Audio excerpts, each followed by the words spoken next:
Bismillahirrohmanirrohim. Assalamualaikum warahmatullahi wabarakatuh.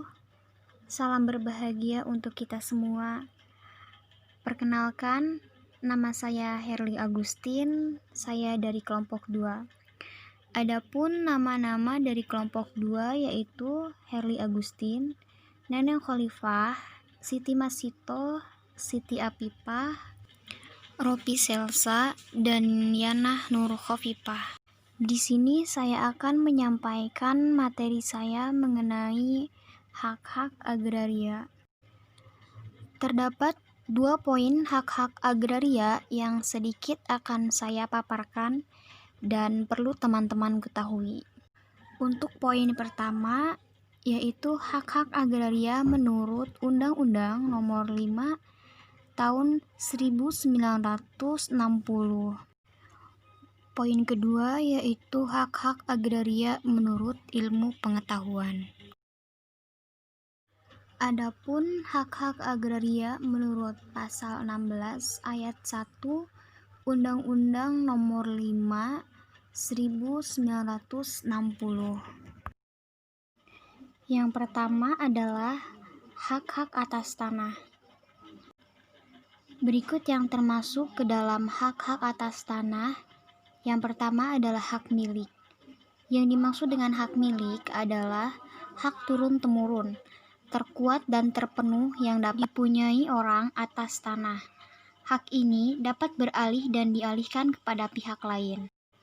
Adapun hak milik dapat terhapus apabila tanahnya jatuh kepada negara karena pencabutan hak, penyerahan dengan sukarela oleh pemiliknya, ditelantarkan, atau orang asing yang mendapatkannya berdasarkan waris atau percampuran harta akibat perkawinan, kehilangan kewarganegaraan, serta jual beli, penukaran, penghibahan, pemberian dengan wasiat, dan perbuatan-perbuatan lain yang dimaksudkan untuk memindahkan hak milik kepada orang asing kepada seorang warga negara yang di samping kewarganegaraan Indonesianya mempunyai kewarganegaraan asing, atau kepada suatu badan hukum yang tidak ditetapkan pemerintah. Dan yang terakhir adalah tanahnya musnah. Yang selanjutnya adalah hak guna usaha, yaitu hak untuk mengusahakan tanah yang dikuasai langsung oleh negara dalam jangka waktu paling lama 25 tahun guna perusahaan pertanian, perikanan, atau peternakan. Selanjutnya hak guna bangunan, yaitu hak untuk mendirikan dan mempunyai bangunan-bangunan atas tanah yang bukan miliknya sendiri dengan jangka waktu paling lama 30 tahun. Atas permintaan pemegang hak dan dengan mengingat keperluan serta keadaan bangunan-bangunannya, jangka waktu hak guna bangunan dapat diperpanjang dengan waktu paling lama 20 tahun.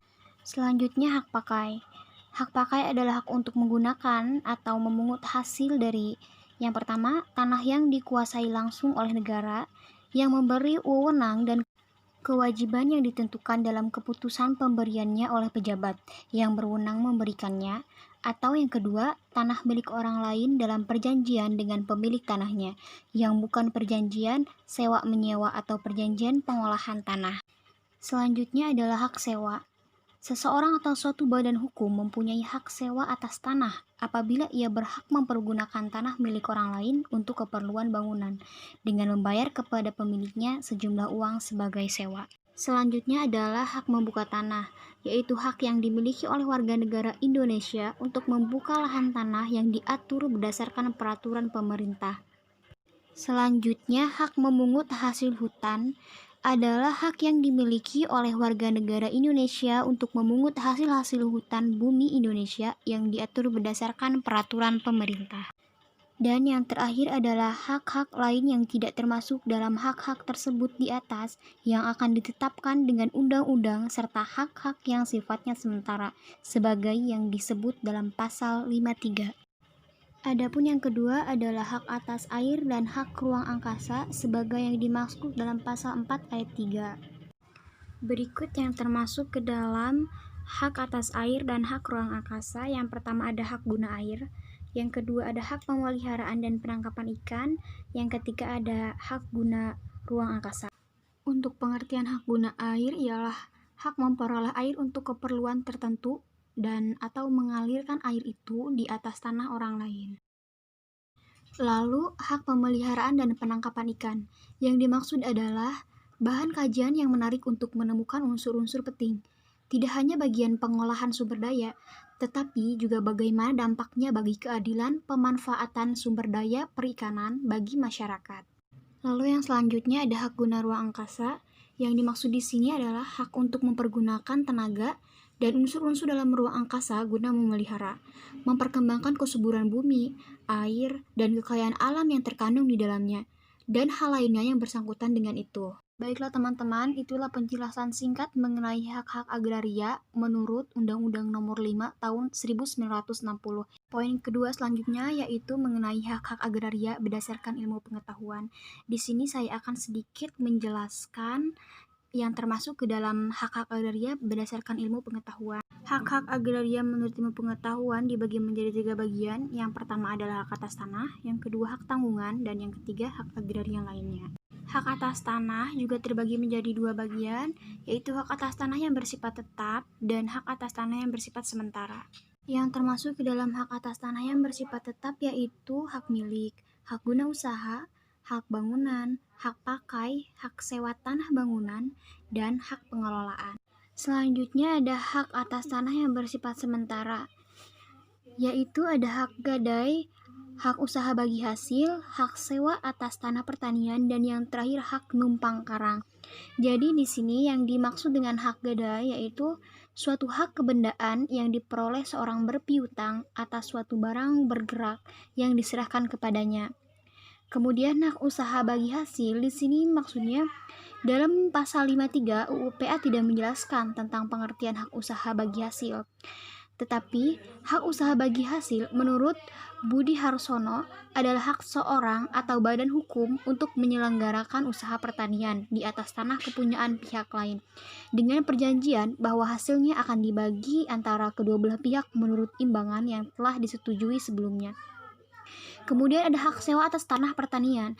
Yang dimaksud di sini adalah suatu perbuatan hukum dalam bentuk penyerahan penguasaan tanah pertanian oleh pemilik tanah pertanian kepada pihak lain atau penyewa tanah pertanian dalam jangka waktu tertentu dalam pembayaran sejumlah uang sebagai sewa oleh penyewa tanah pertanian kepada pemilik tanah pertanian yang ditetapkan atas dasar kesepakatan kedua belah pihak. Lalu kemudian ada hak numpang karang atau ngindung. Yang dimaksud di sini yaitu suatu hak kebendaan untuk mempunyai gedung-gedung, bangunan-bangunan, dan penanaman di atas pekarangan orang lain. Adapun pembagian hak-hak agraria menurut ilmu pengetahuan yang kedua yaitu ada hak tanggungan. Yang dimaksud hak tanggungan di sini yaitu hak jaminan yang dibebankan pada hak atas tanah berikut atau tidak berikut benda-benda lain yang merupakan satu kesatuan dengan tanah itu untuk pelunasan utang tertentu yang memberikan kedudukan yang diutamakan kepada kreditor atau yang berpiutang terhadap kreditur-kreditur lain. Nah, yang termasuk ke dalam hak tanggungan adapun di sini ada hipotek. Yang dimaksud dengan hipotek itu sendiri yaitu bentuk jaminan-jaminan kredit yang timbul dari perjanjian, yaitu suatu bentuk jaminan yang adanya harus diperjanjikan dahulu. Dan yang terakhir dari pembagian hak-hak agraria menurut pengetahuan yaitu hak-hak agraria lainnya. Yang termasuk ke dalam hak-hak agraria itu sendiri ada hak bangsa, hak menguasai negara, yang ketiga ada hak kuasa pertambangan, yang keempat ada hak guna air, yang kelima ada hak guna ruang angkasa, dan yang terakhir ada hak mengusahakan hutan. Baiklah teman-teman, itulah penjelasan singkat mengenai hak-hak agraria menurut Undang-Undang Nomor 5 Tahun 1960 dan hak-hak agraria menurut ilmu pengetahuan. Semoga yang saya sampaikan tadi dapat bermanfaat bagi pembaca ataupun pendengar. Terima kasih atas segala perhatiannya, kurang lebihnya saya mohon maaf. Assalamualaikum warahmatullahi wabarakatuh.